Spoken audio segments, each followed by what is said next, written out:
interviews yesterday. Liz Truss talked to a lot of regional journalists. She got a bit of a hammering in some senses, but she didn't retreat at all. She said these tax cuts are right. We're pressing ahead. We will get growth. This plan will be borne out. She absolutely did, and she was very, very keen, wasn't she, to stress the energy price freeze that comes into effect tomorrow. And they have spent vast amounts of money on this, and they're really getting very little credit because all the attention is going on the $2 billion cost of the cut in the 45... Which is fiscal peanuts, really, isn't it? Tax rate, it is, and the banker's bonus. Now, there's various Conservative MPs plotting, thinking that they have got the numbers to stop that going through. So it does seem likely that although they don't want to bend, although they don't want to give way, some of this may have to be softened. So possibly they may have to postpone that tax rate drop because also, of course, now we're hearing, how's this going to be paid for? Well, it sounds like it's going to be paid for by cuts to departments that have already been cut. Inflation is rocketing.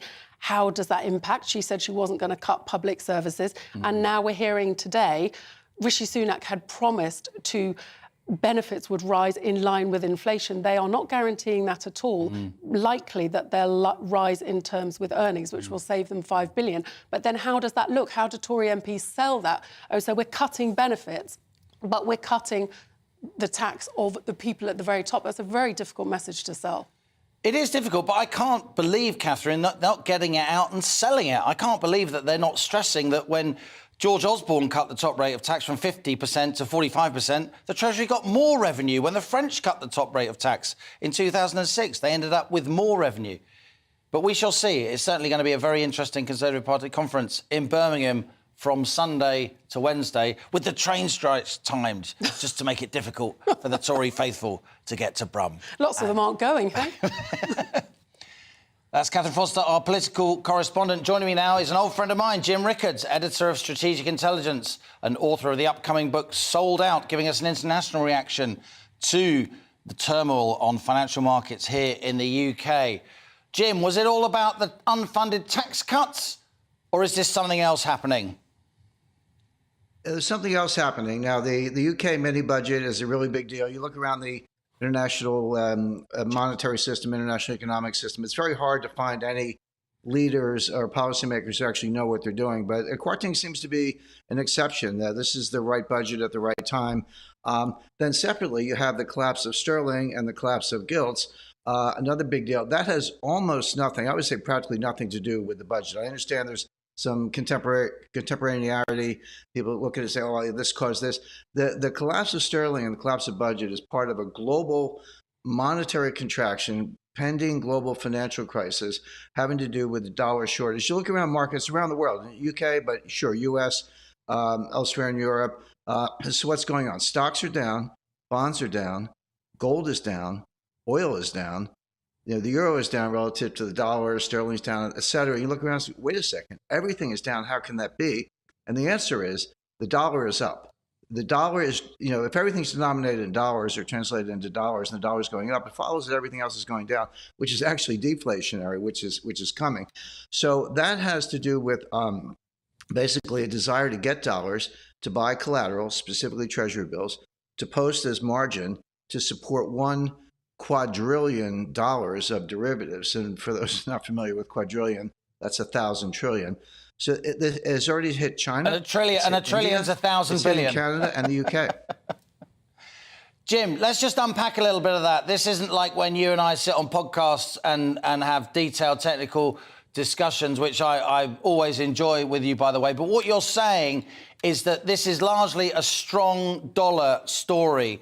The Federal Reserve, the central bank in the US, has raised interest rates aggressively, 2 75 basis point interest rate increases in a row. Right. Plus, you've got around the world, the South Korean government's taking emergency measures to support its currency. The Japanese government's taking emergency measures to support its currency. It strikes me, and I think you and I agree, that this mini-budget was the spark, but it wasn't the cause of these corrections in UK financial markets. What's really happening here is a long-term trend of interest rates rising of a decade and more of ultra-low rates, ultra-loose monetary policy, so-called quantitative easing that we've had since the global financial crisis, that is starting to come to an end. And as it comes to an end, interest rates everywhere are going to go up. Borrowing costs everywhere are going to go up. Am I wrong? Well, we'll look back and say that these interest rate increases, and by the way, we've had 3 75 basis point hikes in a row, June, July, and September, and maybe more on the way, maybe another one in November. That is tightening money. It's tightening money at exactly the wrong time. They should back off on that. Central banks are kind of irrelevant. The Bank of England has blundered with this gilts purchase. They made the classic mistake that the UK made in 1992 up against George Soros. They set a deadline. In 92, it was a fixed exchange rate. Here, it's a deadline. The minute you set a deadline in any financial activity, the market trades against you. It's like, I'll just short the Bank of England and collect my winnings on October 15th. So that was a blunder, but not unusual for central banks. But you're right about but what I was describing, where I disagree slightly, Liam, what I was describing is independent of the interest rate hikes. Now, those are tightening at the wrong time. That's a blunder. But this dollar shortage, which people have difficulty imagining, say, hey, the Fed printed $7 trillion. How could there be a dollar shortage? The answer is the printed money. And this is true for the Bank of England also. This is why the gilt purchases have no stimulative effect at all, because you buy the gilts from the dealers and then they take the money and give it back to the bank in the form of excess reserves. So it doesn't go into the economy. It doesn't actually do anything. So these are all forms of monetary tightening at exactly the worst time. People are worried about inflation, and rightly so. The inflation is right in front of us. This is going to turn to disinflation and deflation very quickly, certainly by this winter, early next year. So that's why when I look at Liz Truss and the budget, to the extent that you can get stimulation from fiscal policy, not from monetary policy, but from fiscal policy. That's what she's doing. So looks like as I say, the right budget at the right time. But when I saw the IMF criticize it, I thought to myself, well, carry on. The IMF has been wrong about everything for 25 years. So when they take a shot at the UK budget, I was like, well, okay, you're probably on the right track. But the IMF's been wrong about pretty much everything for 25 years, says Jim Rickards, one of the world's leading financial analysts, joining there from New Hampshire in the United States. Jim, I'm sorry we're out of time. I could talk to you all day. Always enlightening, but thank you so much for joining us here on GB News. Stay with us. After the break, we're going to be talking about the tragic death of 14-year-old Molly Russell. That's after your weather. Hello, I'm Aidan McGivern from the Met Office. Certainly feels like autumn has arrived with the dense fog this morning. That clears, and then wet and windy weather sweeps through with blustery showers following for Friday night and the weekend. Low pressure, a fairly deep low, is currently pushing into the northwest of Scotland. Around that low, we've got gales, even severe gales in the far northwest in exposed spots, 70-mile-per-hour wind gusts plus, and heavy rain moving through. That does move through Scotland and Northern Ireland, replaced by showers, pushes into western parts of England, Wales as well by mid-afternoon, and eventually it reaches the southeast. Of course, with all of that weather moving in, it's not going to feel warm, but temperatures at around 15 to 17 Celsius. The wet and windy weather lasts for about 3 to 6 hours in most spots, and it does clear the far southeast by midnight. Showers following on a brisk breeze, still gales in exposed northwestern areas, and those showers, 1 or 2 reaching eastern parts, but most of them will be affecting western areas. With the wind overnight, temperatures are going to stay up at about 8 to 11 Celsius by and large. And then we start off Saturday with that brisk breeze and further showers coming in from the west. They'll continue to affect western Scotland, Northern Ireland and western England in particular, but a few will reach eastern parts. In between, there will be some sunshine, and it will be a little warmer compared with Friday. But with the breeze, of course, it's going to feel on the cool side. In the far southwest, the clouds will thicken later Saturday, and we'll see perhaps some more patchy rain at times here, but otherwise showers continuing for Scotland, Northern Ireland, Northern England as well as North Wales. And Sunday looks again showery in the northwest. There's the chance of cloud and some more prolonged rain along the south coast. Monday looks drier.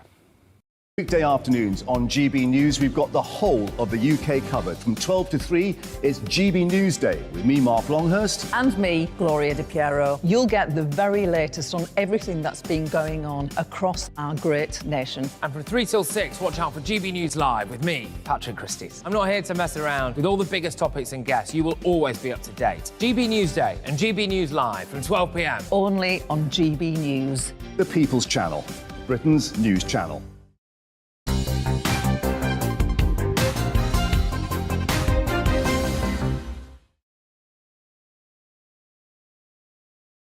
We are GB News. And we'd like to say thank you To each and every one of you. for helping our great nation Find its voice. we're absolutely everywhere. across England, Scotland, Wales, And Northern Ireland. On TV, On radio, And online. we're proud to be The People's Channel. Britain's News channel.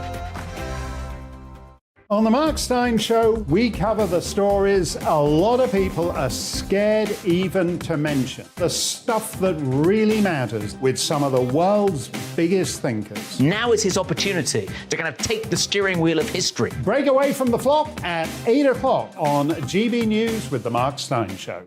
hello, I'm Esther McVeigh. And I'm Philip Davis. Whether you're watching or listening on TV, online or on radio, we handpick the latest stories, debates and expert opinions for your weekend. So whether that's politics, news or showbiz, we've got it covered. Join us every Saturday morning at 10 o'clock on GB News. Join my show, Farage, 7 p.m. till 8 p.m. Monday through Thursday. And there you will get opinion, analysis, debate, and I'll cover stories that nobody else dares to touch.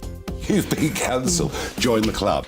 Oh, my goodness me. And then for the last 15 minutes, talking pints. We're over a drink. We have a civilised conversation with someone.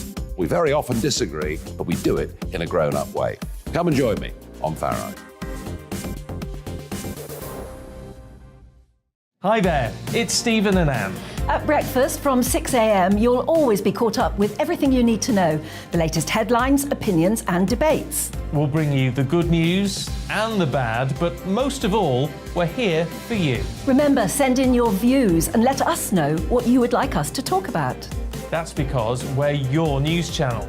And every morning at 6 a.m, it's breakfast on GB News. I'm Dan Wootton. Join me Monday to Thursday from 9 to 11 for the feistiest and most fun news debate on TV, where free speech reigns. I'll bring you a sharp take on the day's biggest stories, bombshell newsmaker interviews, and A-list guests. And I guarantee you, no spin, no bias, no censorship, and no reason to go to bed. That's Dan Wootton tonight, Monday to Thursdays from 9 on GB News.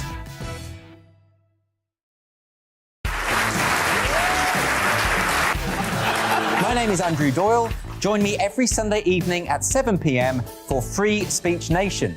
This is a show where we address current affairs and news stories of the week with the help of two wonderful comedian panelists. I brought in comics because I want to give it a lighter edge, and also they work for less. See you there.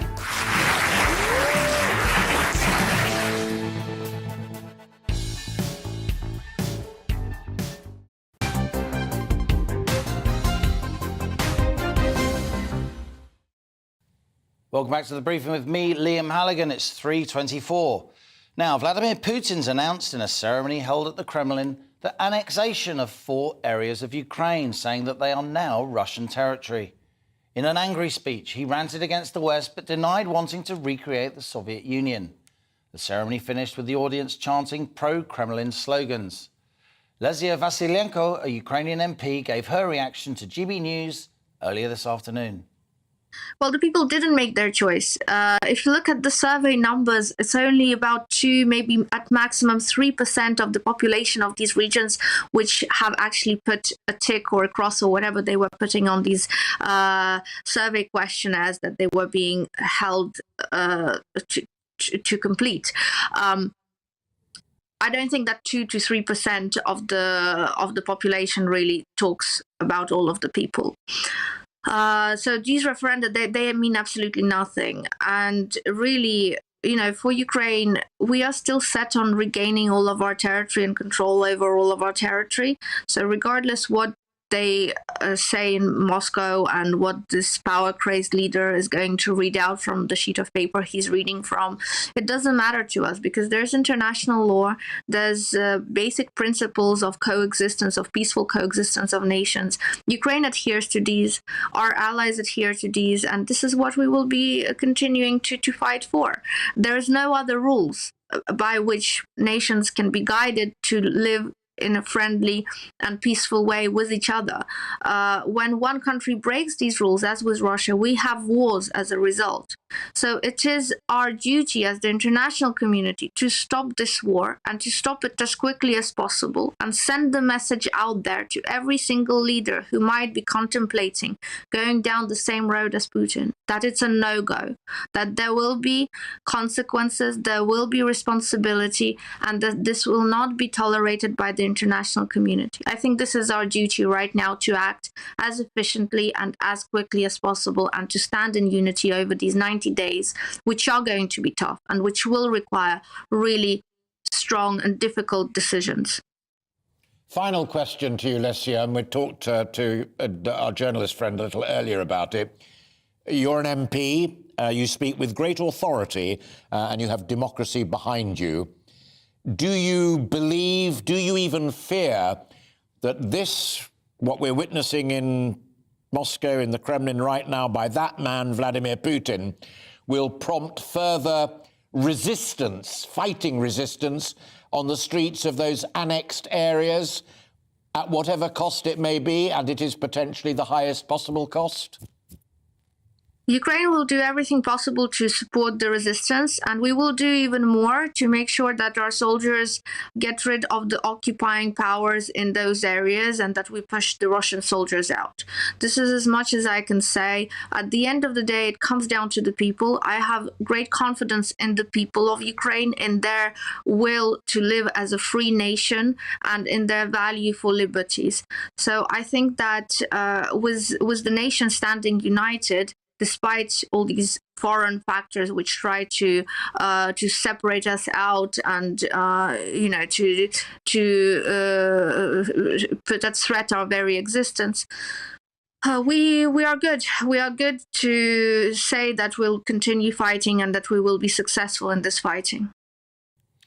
Lesia Vasilenko, a Ukrainian MP, talking to Alistair Stewart earlier here on GB News in the aftermath of the announcement in the Kremlin of the annexation of 4 regions of eastern Ukraine. Now, the tragic death of Molly Russell at the age of 14 was due to negative effects of online content. That's according to a senior coroner. Molly Russell was exposed to material that may have influenced her in a negative way, said the coroner, and in addition, what had started as a depression had become a more serious depressive illness. Now, Alice Porter, our GB News reporter, is outside the North London Coroner's Court. What a traumatic story, Alice. Yeah, absolutely, Liam. I mean, this has been a real fight from the family for 5 years to have this inquest in which social media companies would hand over data from Molly Russell's account, and never before have they been analysed in such a way. But it has been a monumental moment for the family today, that finally there is recognition really of the role social media played in her death.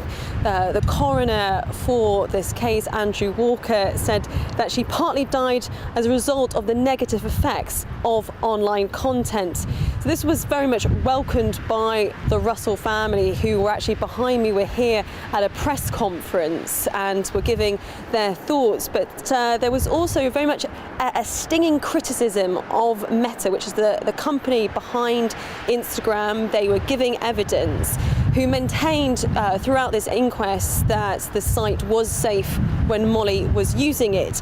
Now, Ian Russell recently said this afternoon, if this demented trail of life-sucking content was safe, my daughter Molly would most probably be alive.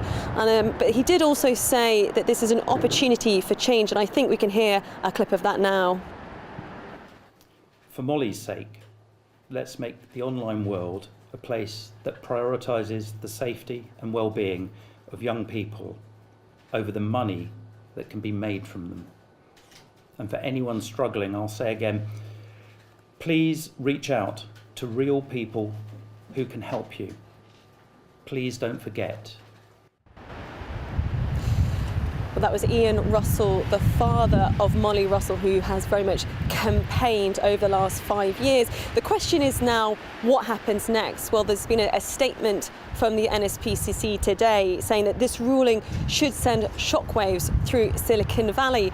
But a little bit closer to her home, this could have some quite profound consequences, because the coroner will be writing to the government, to Ofcom, to Pinterest, to Meta, and he will also be putting a report together. And the timing of this will be very significant, because we're expecting the online safety bill to come back to Parliament. That is something that Ian Russell has very much thrown his weight behind. So to have a coroner give such a monumental conclusion today at a very similar point in which we're expecting the online safety bill to come back to Parliament will make it a very, very political moment, and one that I think the government will have to take very seriously. Thank you very much indeed, Alice Porter there outside the North London Coroner's Court after that ruling into the tragic death of Molly Russell, 14 years old. She died in 2017. And by the way, if you're not aware, Meta there, which was mentioned by Alice, along with Pinterest, Meta is the huge tech conglomerate that owns WhatsApp, Instagram and, of course, Facebook. Now, coming up, an international outcry over a crackdown on women in Iran. We'll speak to a campaigner. Plus, calls to do more to improve pensions for gig economy workers. That's after the GB News with Rhiannon Jones.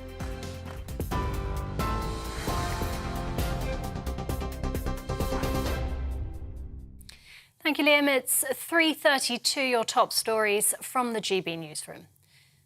Ukraine has formally submitted an application to speed up the process of joining the Western military alliance NATO. The announcement from Ukraine's president comes after his Russian counterpart, Vladimir Putin, annexed 4 areas of the country, a move that's been condemned by the UN as a dangerous escalation and jeopardising peace. So-called referendums were held in the occupied regions, which President Zelensky has called illegal. The Russian ambassador to the UK has been summoned to the Foreign Office in response.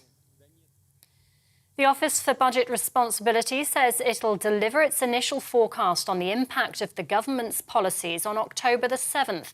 It follows a meeting with the Prime Minister and Chancellor attempting to reassure financial markets. Liz Truss and Kwasi Kwarteng are facing criticism amid rising mortgage bills and instability after last Friday's mini-budget. Bones believed to be the potential remains of Keith Bennett, a victim of Ian Brady and Myra Hindley, have been found in a remote location on the Saddleworth Moors. They were discovered in the Peak District by an author researching the 12-year-old's murder. Greater Manchester Police says it's far too early to be certain whether they are human remains. Brady and Hindley murdered 5 children in the mid-1960s. The couple have since died. An inquest has concluded that the death of Molly Russell was caused by an act of self-harm while the schoolgirl suffered from depression and the negative effects of online content. The coroner found that the 14-year-old had been a frequent user of Instagram and Pinterest, viewing thousands of posts related to self-harm or suicide. Molly's father, Ian Russell, says far too many people are struggling as she did. TV, online and DAB+ radio, this is GB News.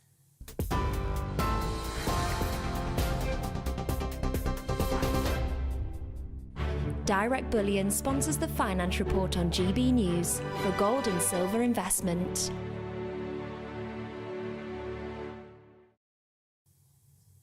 Here's a quick snapshot of today's markets. The pound will buy you $1.111 and 1.138 euros. The price of gold currently stands at £1,505.69 per ounce. Direct Bullion sponsors the Finance Report on GB News for gold and silver investment. We are GB News. And we'd like to say thank you To each and every one of you for helping our great nation find its voice. We're absolutely everywhere. Across England, Scotland, Wales and Northern Ireland. On TV, on radio and online. We're proud to be the People's Channel, Britain's news channel.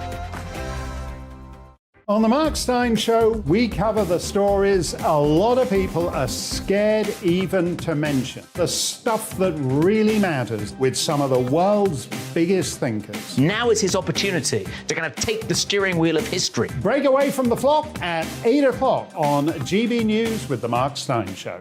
Hello, I'm Esther McVeigh. And I'm Philip Davis. Whether you're watching or listening on TV, online or on radio, we handpick the latest stories, debates and expert opinions for your weekend. So whether that's politics, news or showbiz, we've got it covered. Join us every Saturday morning at 10 o'clock on GB News. Join my show Farage, 7 p.m. till 8 p.m. Monday through Thursday, and there you will get opinion, analysis, debate, and I'll cover stories that nobody else dares to touch. You've been cancelled. Join the club. Oh my goodness me. And then for the last 15 minutes, talking pints. We're over a drink. We have a civilised conversation with someone. We very often disagree, but we do it in a grown-up way. Come and join me on Farage.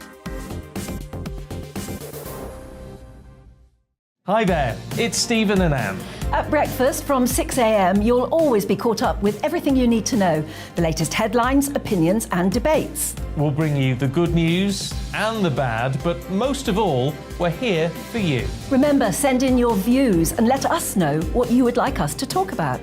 That's because we're your news channel. And every morning at 6 a.m, it's breakfast on GB News.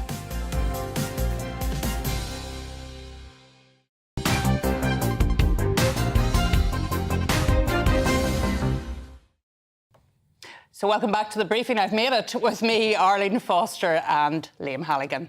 So the Royal Mint has unveiled the new 50p coin featuring the face of King Charles. The coin will enter circulation by the end of the year, replacing those featuring his mother, of course, the late Queen. And in keeping with tradition, the King's portrait faces to the left, the opposite direction to the Queen. But a memorial coin range will be released on Monday to commemorate her life and legacy. Our royal reporter, Cameron Walker, joins us. Good afternoon, Cameron, and explain to us the significance of facing left as opposed to the facing right, which Her Majesty the Queen did. Good afternoon. Yes, it's quite confusing, isn't it? So every monarch, their predecessor will be facing a different direction. So the Queen's was always facing to the right, so King Charles is now facing to the left, apart from one exception, and that was King Edward VIII, who preferred the left side of his face. He thought it looked better, so he insisted that his face should also face to the left, and then, of course, he abdicated. That didn't work out very well, Cameron. Didn't work out very well. No. Interesting as well. I must say, it looks odd seeing the coin, the head to the left, but also King Charles. I still can't believe I'm saying that, King Charles. I was singing God Save the King the other day, and it just does sound strange, but we'll get used to it. Not wearing a crown, unlike the late Queen. No, it's a tradition, actually. It dates back centuries that kings do not wear crowns on their heads in the coins. However, the Queen and Queen Victoria, their first coin, the Queen in 1952, of course, was not wearing a crown either. So I remember those coins from when I was a kid. No, you... I do, No. because the coins in the 50s were in circulation in the late 60s. Yeah. And early 70s. Thank you, Arlene Foster.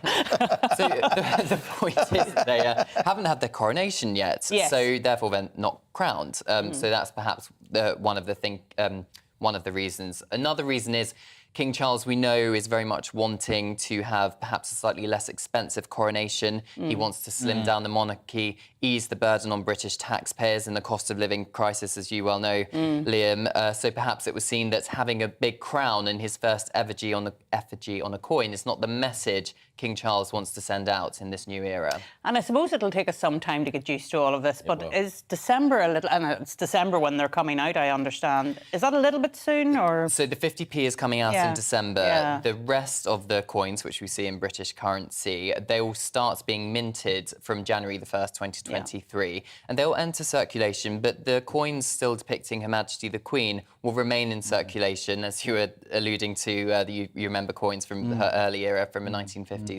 They will stay in circulation until they become worn down, and then they'll be slowly replaced, and they'll be gradually replaced with King Charles coins. I'm going to split the GB News audience now and say, I can't remember the last time I actually used a 50p piece. I hardly ever use cash. Well, I can. I get money out of the cash point notes, and it sits in my wallet for weeks at a time. I just zap everything with my card. That's because I'm a metropolitan journalist, and there's zapping machines everywhere for contactless payments and so on. I know, obviously, in rural areas, people still use coins all the time, and older people. Well, thank you for that introduction. But I still use 50 pence coins in car parks, actually. OK, yeah. Because if a car park is 50 pence, then you can put in your And I now keep a £1 coin in my wallet for when I go to the shop, the airport, to get a luggage trolley, because I never have £1 coins on me otherwise. Yeah. So I now find it really annoying when you can't use a card and you have to use cash, because I never carry coins anymore. I know. Cashless society. It is a cashless society. And then some of the car parking machines don't accept cash anymore. They only accept card payments.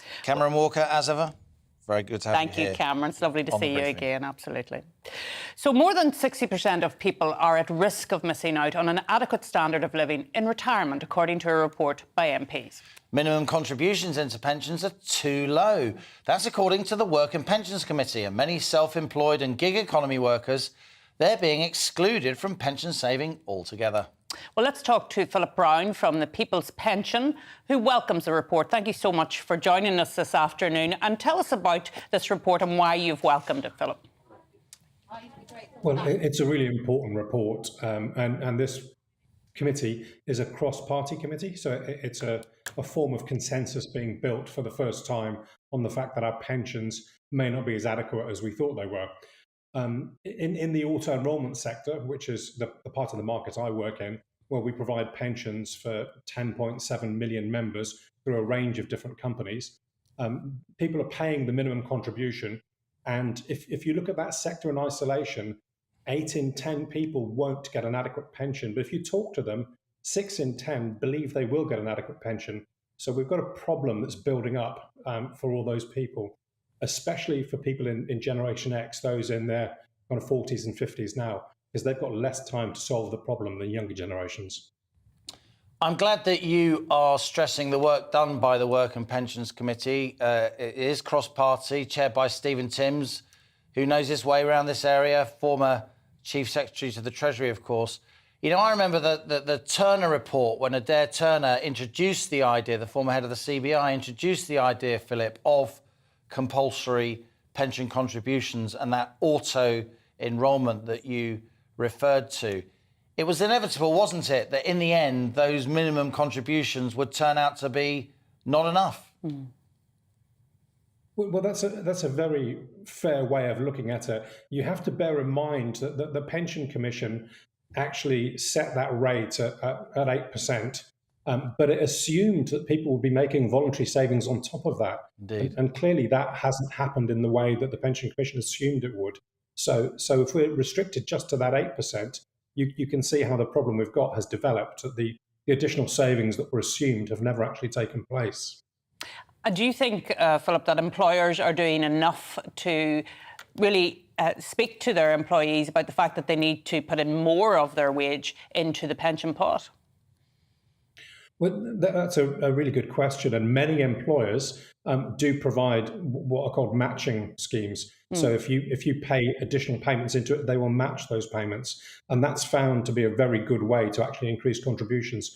The challenge for lots of businesses is actually the additional cost that brings for a business. And in the middle of a cost of living crisis, an energy price crisis, it's really difficult to have conversations that say you should be paying more into your pension. So that this evidence and the work that's been produced on this through the Work and Pension Select Committee should be seen as a long-term problem to solve. All of the people that are close to this and understand the challenges actually realise you can't deal with this right now because that's adding additional burdens to working people. Philip Brown of People's Pension, thanks so much for joining us here on GB News. How nice to hear from a pensions expert who actually speaks clearly. Yeah, absolutely, And so people can understand what's going on, absolutely. Now, with rising prices and people still working from home, one town in Northern Ireland, Hollywood, has decided to up its profile by making a total virtual tour of its business and retail sector. So the Chamber of Commerce has now launched the tour and says it's already seeing results. Dougie Beattie has gone to find out more. Local businesses across the UK are facing many challenges, and improving footfall should help cash flow and the town itself. High streets are now struggling with the cost of living and exiting a pandemic. Since the time of Selfridge, shop windows have been used as a promotional tool. But now, one town is thinking outside the box and using modern technology on an old theme. It's very easy. I mean, essentially it's mouse clicks. You move it around using a mouse or using the arrows on the keyboard. It's one button to move you into a different part of the business rather than constant click forward, click forward. David Johnson has set up a pilot scheme that is putting Holywood in a new shop window. So the way that this works is the viewers, when they first see it, will start from drones. They'll start above Hollywood. There's 11 drones for them to choose from, which have been strategically placed above the town to cover the vast majority of the businesses. So they can pick the area they want to go to, and as they move around, the different shops in the area will be highlighted. They can choose a particular shop that they like to go to, and they'll actually physically zoom down to the front of the shop, and then they can go in and they can look around completely as they wish. And then they can get a lot more information, which is where this is really useful to the business. So they can get more information from video or from text. We can link it directly to their e-commerce store, to their website, pretty much whatever they like. So the strength of this really is in that it's a whole town marketing and promotional platform. Leslie Waite is the head of the Chamber of Commerce and is very aware of pressure on business. Surviving is not easy, it's getting harder. Fuel and stuff like that, this really is making a difference. So there's some shops are just on the edge. A lot of them are still okay, estate agents and stuff like that. That hasn't dropped, so they're doing quite well. But generally, it's tougher and tougher out there to keep going. The pandemic saw just 5 retailers leave the town, but Leslie is hopeful for the future. The town was dead for a while, but all of those 5 places are now filled again. So I think Hollywood is a very lucky place, lucky or whatever it is.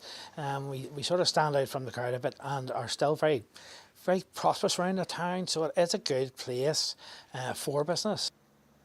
In uncertain times and rising costs, the Chamber felt it could not stand still and have decided to embrace the future. I think it's a fantastic new way to do business, to get people into the town. Even if they're not going to come, we're going to come to them and show them what we've got. This historic town, with its own maypole, may now show others a whole new dance. Dougie Beattie, GB News. The fantastic Dougie Beattie there reporting from Northern Ireland. That was really interesting. Absolutely incredible technology. It is, and well done to Hollywood for putting that forward. Well, moving on then, protests in Iran over the death of 22-year-old Masha Amini have now entered their 3rd week. Amini died following her arrest by Iran's morality police for wearing the hijab improperly.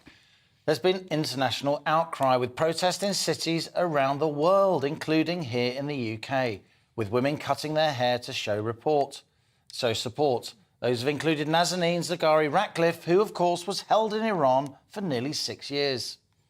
Well, joining us now is Layla Jazieri, the director of the Association of Anglo-Iranian Women in the UK. Great to have you with you here on GB News. I was actually in central London last night near the statue of Eros because I've been to Iran, reported from Iran, and was interested. I was speaking to a lot of protesters down there. Emotions are running really high about this. Yes, of course. I mean, the death of Mahsa sparked the initial fire, but it released a potential energy. What we are witnessing is the release of 40 years of condensed anger, and soon it became evident that the people of Iran wanted the entirety of the regime to go. And from day one, they were saying, death to the dictator, targeting the supreme leader, death to Khamenei, and they will continue coming to the streets despite brutal suppression until the new revolution.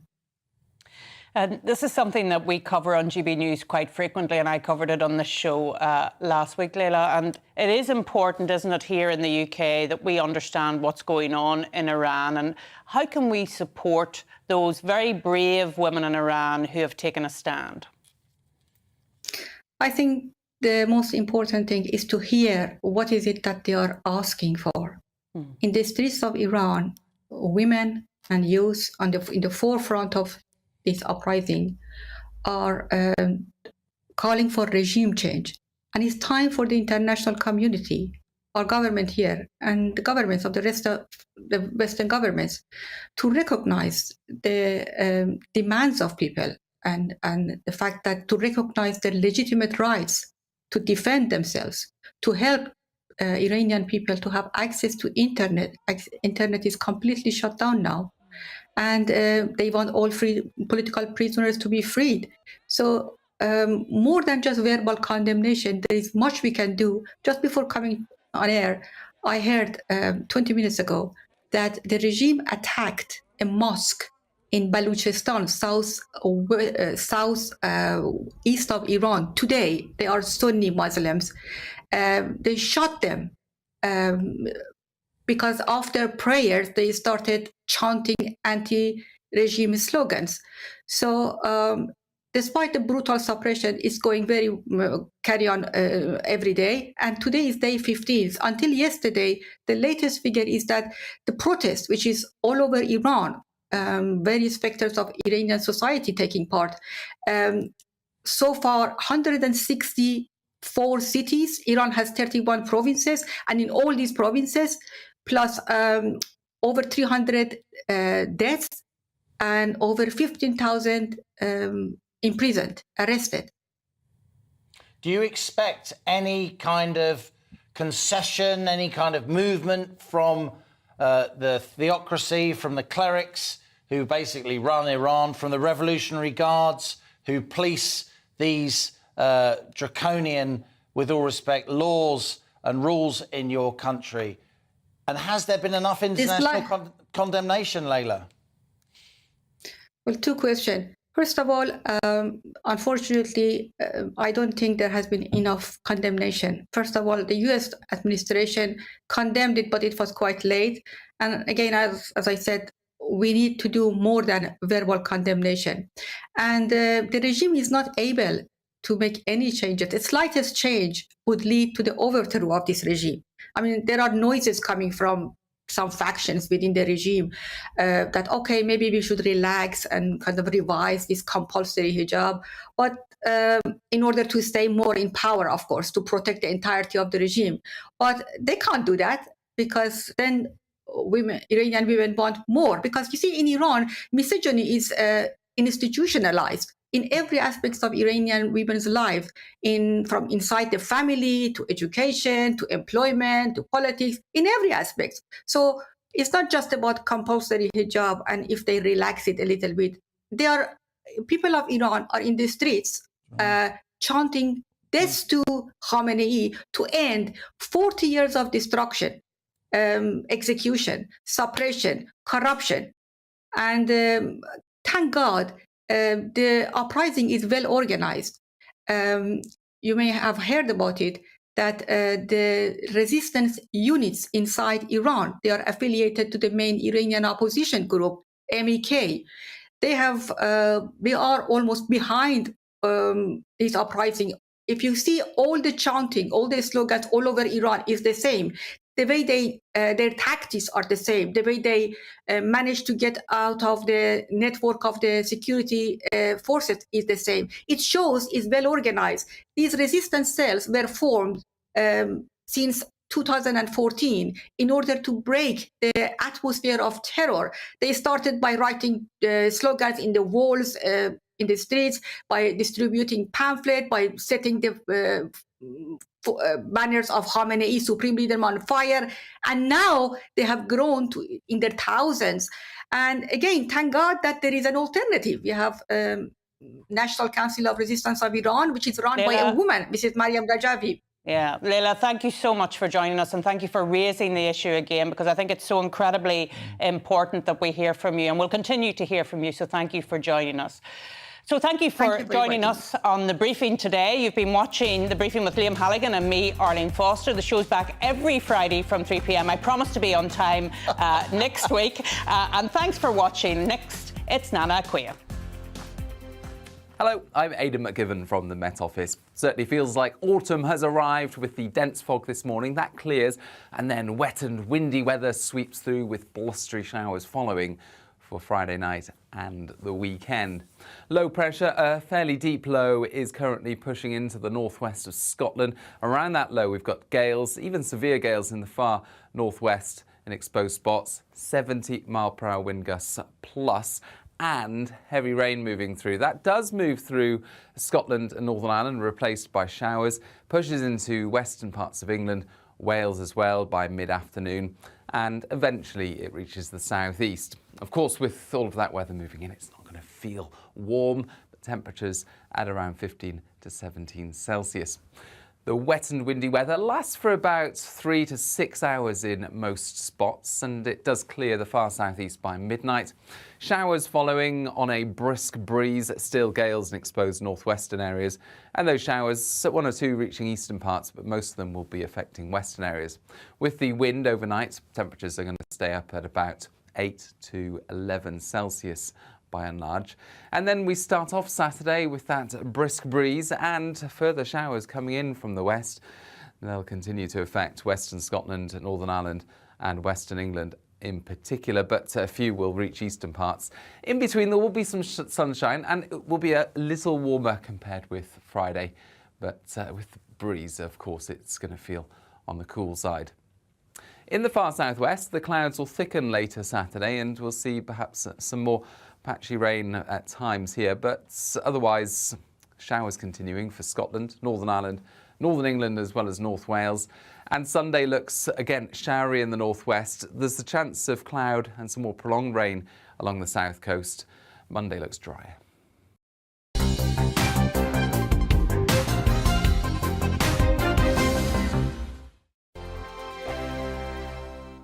We are GB News. And we'd like to say thank you To each and every one of you. For helping our great nation Find its voice. We're absolutely everywhere. across England, Scotland, Wales and Northern Ireland. On TV. On radio. and online. we're proud to be The People's Channel, Britain's News channel. On the Mark Steyn Show, we cover the stories a lot of people are scared even to mention. The stuff that really matters with some of the world's biggest thinkers. Now is his opportunity to kind of take the steering wheel of history. Break away from the flop at 8 o'clock on GB News with the Mark Steyn Show. Hello, I'm Esther McVeigh. And I'm Philip Davis. Whether you're watching or listening on TV, online or on radio, we handpick the latest stories, debates and expert opinions for your weekend. So whether that's politics, news or showbiz, we've got it covered. Join us every Saturday morning at 10 o'clock on GB News. Join my show Farage, 7 p.m. till 8 p.m. Monday through Thursday, and there you will get opinion, analysis, debate, and I'll cover stories that nobody else dares to touch. You've been cancelled. Join the club. Oh my goodness me. And then for the last 15 minutes, talking pints. We're over a drink. We have a civilised conversation with someone. We very often disagree, but we do it in a grown-up way. Come and join me on Farage. Hi there, it's Stephen and Anne. At breakfast from 6 a.m, you'll always be caught up with everything you need to know, the latest headlines, opinions and debates. We'll bring you the good news and the bad, but most of all, we're here for you. Remember, send in your views and let us know what you would like us to talk about. That's because we're your news channel. And every morning at 6 a.m, it's breakfast on GB News.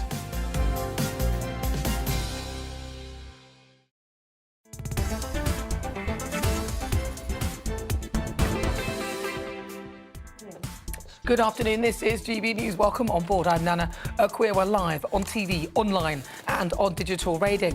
And for the next 2 hours, me and my panel will be taking on some of those big topics that are hitting the headlines right now. This show is all about opinion. It's mine, it's theirs, and of course it's yours. We'll be debating, discussing, and at times we will disagree, but no one will be cancelled. So joining me today, it's consultant editor of the Daily Mail, Andrew Pearce, and author and broadcaster Christine Hamilton. Before we get started, let's get your latest news headlines.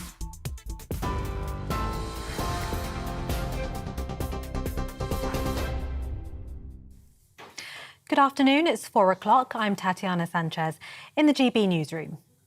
The UK is stepping up sanctions against Russia after the illegal annexation of 4 areas of Ukraine. President Vladimir Putin announced Moscow would take control of the regions across southern and eastern Ukraine after so-called referendums were held there. The move has also been condemned by the UN as a dangerous escalation in jeopardising peace. Meanwhile, Ukraine's president has formally submitted an application to speed up the process of joining the Western military alliance, NATO. One of those regions being annexed is Zaporizhia. Ukraine says at least 23 people have been killed and 28 wounded in a Russian missile strike on the southern city. A crater can be seen where the missile hit overnight. It's understood it struck a civilian convoy. Russia denies deliberately targeting civilians. The Office for Budget Responsibility says it will deliver its initial forecast on the impact of the government's policies on the 7th of October. It follows a meeting this morning with the Prime Minister and the Chancellor in an attempt to reassure financial markets. Liz Truss and Kwasi Kwarteng have faced criticism amid rising mortgage bills and instability after last Friday's mini-budget announcement. Richard Hughes is the chair of the Office for Budget Responsibility. We saw the Prime Minister and Chancellor. We talked about the economic and fiscal outlook. We're going to be providing the Chancellor with an update of our forecast next Friday, and we'll set up a timetable for our forecast process next week. So it might be brought forward from the 23rd of November? No further comment on that. Thank you. And did you find her receptive to what you were saying? Did you find them receptive? Were they helpful? We'll be putting out a statement later on today. Thank you. Bones believed to be the potential remains of Keith Bennett, a victim of Ian Brady, and Myra Hindley have been found in a remote location on the Saddleworth Moors. They were discovered in the Peak District by an author researching the 12-year-old's murder. Greater Manchester Police says it's far too early to be certain whether they are human remains. Brady and Hindley murdered 5 children in the mid-1960s, with 3 of the victims found. An inquest has concluded that the death of Molly Russell was caused by an act of self-harm, while the schoolgirl suffered from depression and the negative effects of online content. The coroner found the 14-year-old had been a frequent user of Instagram and Pinterest, viewing thousands of posts related to depression, self-harm or suicide. Coroner Andrew Walker said algorithms meant she was exposed to further images she hadn't requested.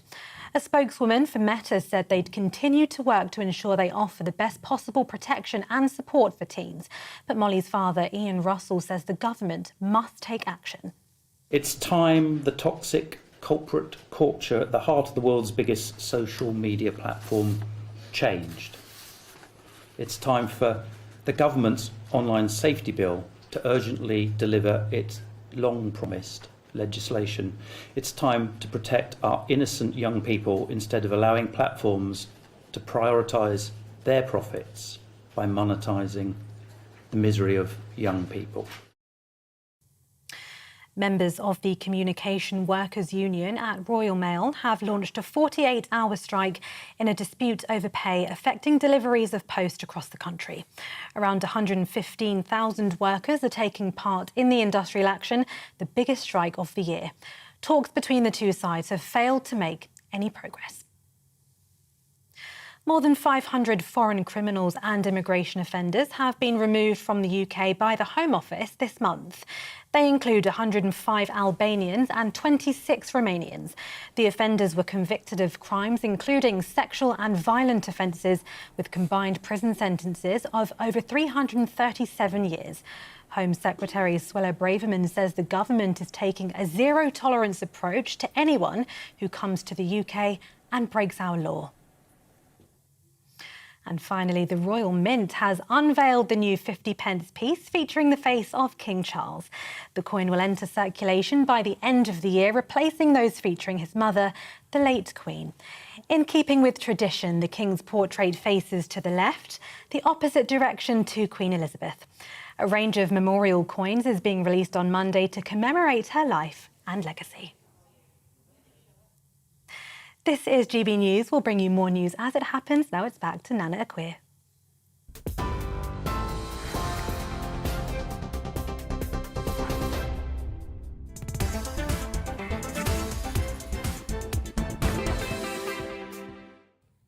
Good afternoon. It is fast approaching 5 minutes after 4 o'clock. This is GB News on TV, online and on digital radio.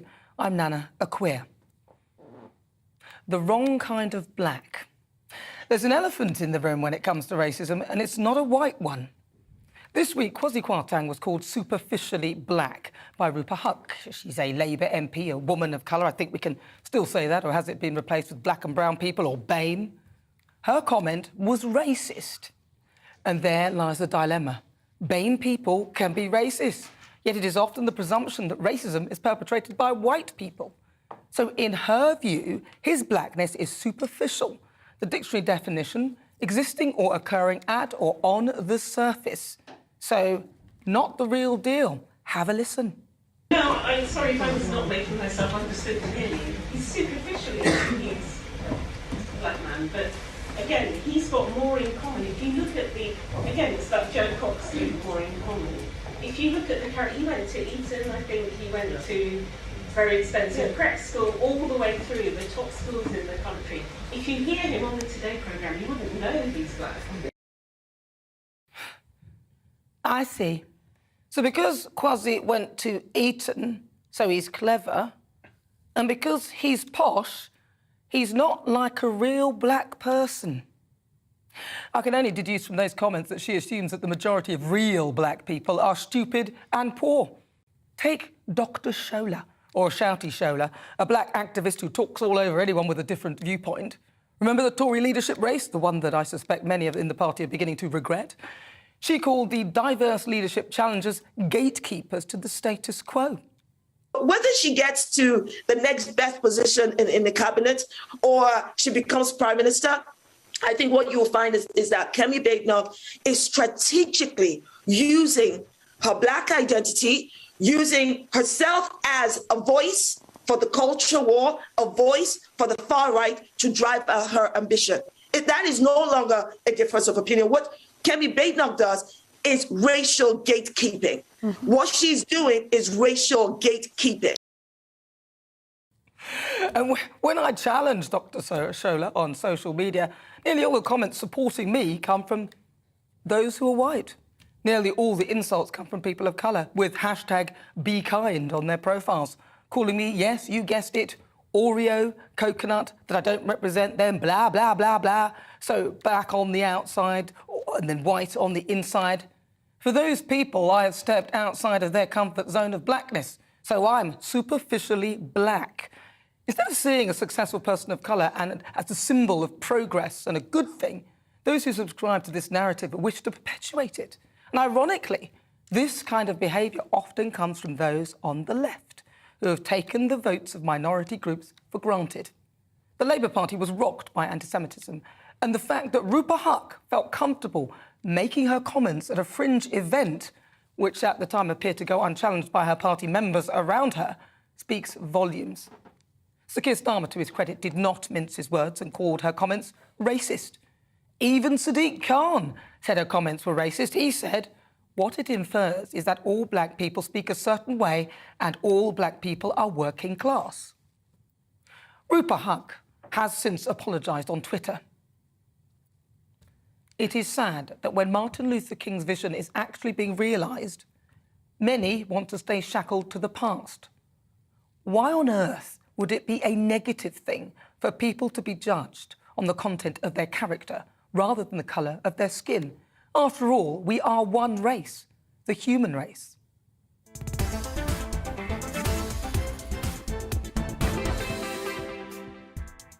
But before we get stuck into the debate, here's what else is coming up today. In the Great British Debate this hour, with Liz Truss styling herself as her heiress Thatcher, I'm just presuming, I didn't write this stuff, does trickle-down economics work? Following the Chancellor's mini-budget, the markets have been in turmoil. Both Liz Truss and Kwasi Kwarteng have come under fire for their plans. In particular, the reduction of the 45% tax rate, which would see the wealthiest in the country receiving lower taxes. The government's case is that the move will boost investment and consumer spending, but will it work? At 4:50, Putin, in a speech today, declared 4 regions of Ukraine now Russian. Following sham referendums in the east of the country, there is now greater risk that the war, if Ukraine continued to fight on these now annexed territories with weapons supplied by the West, could spark Russian retaliation to the rest of the world. And in Friday Focus at 5, I'll be speaking to a former UK and US trade advisor about the economic fallout after Kwasi Kwarteng's mini-budget. We'll be asking him whether it will diminish Britain's position as a financial powerhouse on the world stage. That is all on the way. As ever, tell me what you think on everything we're discussing. You can email gbviews@gbnews.uk or tweet me at gbnews.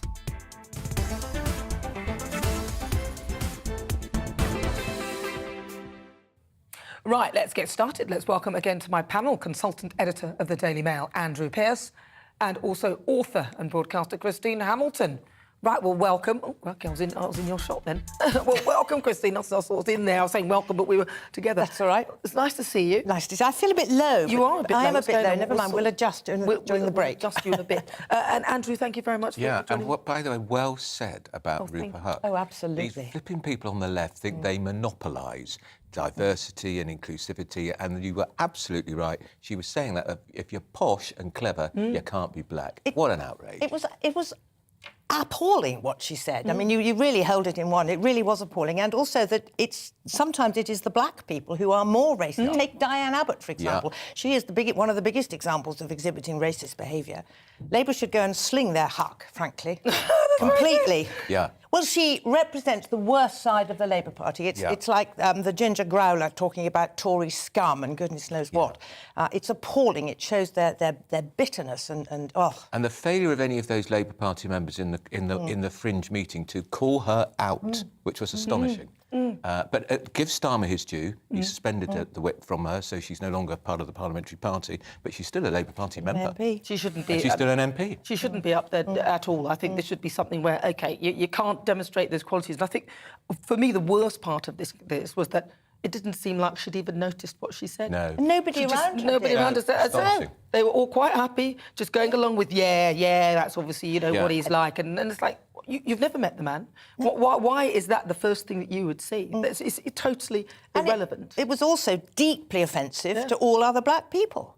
Incredibly offensive. And she said it at a time when the 4 great officers of state, Prime Minister, a white woman, Chancellor of the Exchequer, Foreign Secretary, Home Secretary, not a single white man holding those jobs, 3 people of colour holding those jobs. Great diversity of the Tory party in practice. Labour still haven't chosen a woman MP as their leader. There's no women in the Labour Party who can do the job, apparently. Well, the Tory party always used to be, male, pale and stale. It certainly isn't at the top now. It is interesting, though. For me, when I see the candidates, I didn't really go, oh, there's a black one, I didn't really notice it. And I'm very pleased with that, because that means that, I want to know how good they are.